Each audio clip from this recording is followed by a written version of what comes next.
წმინდა ისე წილკნელი მამა იოანეს ზედაზნელის რჩევით ევლავიოს კათალიკოსმა წილკნის ეპისკოპოსად აკურთხა.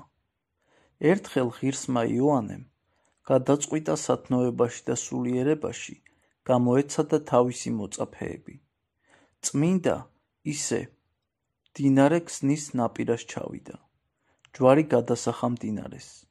შემდეგ კვერთხი შეახო და თქვა: სახელითა უფლისათა გიბრძანებ ჩემ მიერ ქსინვით ვიდოდე და შემომიდეგ ვიდრეცა ვიდოდე. მდინარეს წყლის ნაკადი გამოეყო და ღირსი ისეს კვერთხს შეუდგა. ღირსმა მამამ წილკნის საყდრამდე მოიყვანა წყალი. ამ სასწაულმა მრავალი ხალხი მოაქცია ქრისტეს ჯულზე. წმინდა ისემ უფლისაგან წინასწარ შეიტყო ხორცთაგან განსვლის დღე. ეზიარა წმინდა საიდუმლოს და ლოცვით შეჰვედრა სული უფალს. რაც შეეხება წმინდა იოსებ ალავერდელს, იგი განუშორებლად ატარებდა მაცხოვრის ცხოველს ყოფილი ჯვრის ხისგან გაკეთებულ ჯვარს.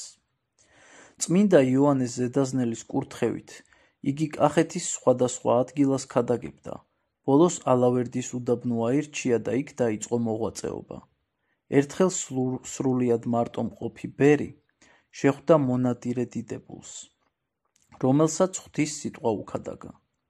მამა იოსების მადლიანი სწავლებით გახარებულმა დიდებულმა საფუძველი დაუდო ალავერდის მონასტერს. ხალხმა გაიგო მოღვაწე ბერის ამბავი და იწყო სიარული, რათა ეხილა საკვირველი მამა და მოესმინა მისი სწავლება. ბევრი იქვე დარჩა.